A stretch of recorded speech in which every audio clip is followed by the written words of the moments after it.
Welcome back.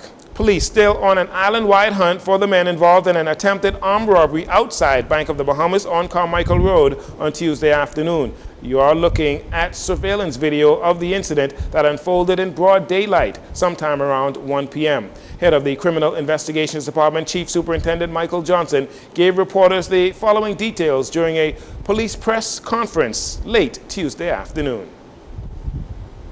An armored car had just pulled up at the Bank of the Bahamas on Carmichael Road.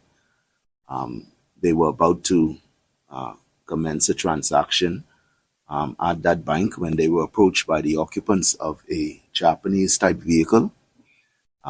These occupants of this vehicle confronted the security officers of the armored car services. An exchange of gunfire happened between both parties. Nobody was injured, fortunately.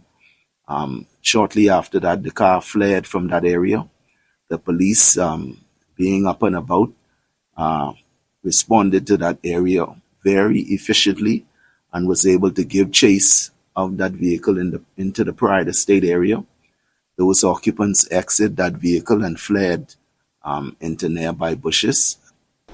The vehicle was retrieved, but at last report, the search is still being carried out for the suspects, who were met with immediate resistance by armored truck security officers. Chief Superintendent Johnson also credits the quick response of police due to high levels of saturation patrols on the streets. That speaks to the efficiency of our saturation patrol. Excellent initiative from our commissioner. And so the officers are up and about, and you would see that as we get into the holiday season, which is very near, you would see even a greater presence out there on the street. And so all those criminals who believe that they could commit these crimes and get away, we would be out there. And we would, of course, be in a position to either prevent or catch these persons when these incidents occur. That was head of the Royal Bahamas Police Force Criminal Investigations Department, Chief Superintendent Michael Johnson. A 26-year-old male of Howard Street off Dunmore Avenue is in police custody, accused of being in possession of an unlicensed firearm, an illegal firearm, and ammunition. Police arrested the male on Tuesday sometime around 8:18 a.m. Officers attached to saturation patrols in the area of Boyd Road and Providence Avenue say they observed the male, driver of a white Nissan Note, acting in a suspicious manner. This resulted in the vehicle being intercepted and checks made, leading to the discovery of the high-powered firearm that contained ammunition. Investigations into that matter continues. Nearly $100,000 worth of suspected drugs seized by police on Exuma on Monday afternoon. Police on the island say 95 pounds of suspected marijuana with an estimated street value of $95,000 was confiscated sometime around 4 p.m. Reports coming from Exuma suggest the police officers acting on intelligence recovered the suspected drugs, which were concealed in crocus sack bags from bushes near the boulevard. No arrests were made in this incident. Investigations continue.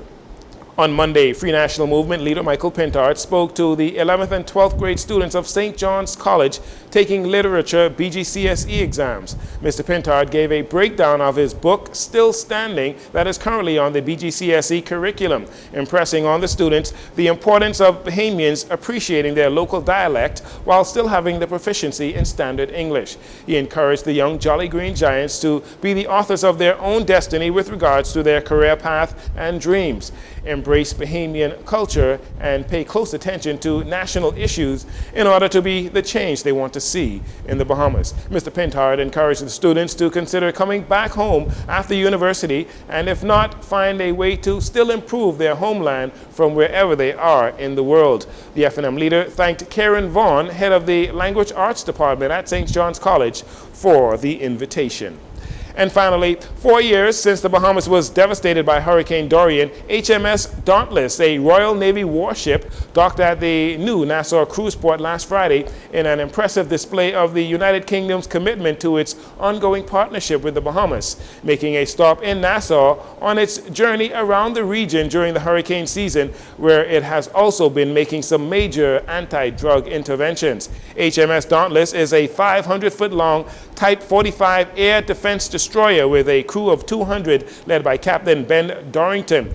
During hurricane season, it carries a response helicopter and large amounts of hurricane supplies, including engineering and water production equipment. On Friday, the officers from HMS Dauntless reached out to the Royal Bahamas Defense Force for 3 recent Bahamian graduates from the United Kingdom's Naval College to assist with docking the ship here in the Bahamas. HMS Dauntless also welcomed youth from the Governor General's Youth Awards for a tour of the impressive ship. Then on Sunday, over 60 volunteers from the ship spent time in Bainstown joining Lend a Hand Bahamas, a nonprofit organization, to assist with hurricane preparedness and community cleanup efforts. And that'll do it for your JCN Evening News. Once again, I'm Jarino Saunders. Thank you so much for joining us. This segment of the news has been brought to you by Sun Oil Limited.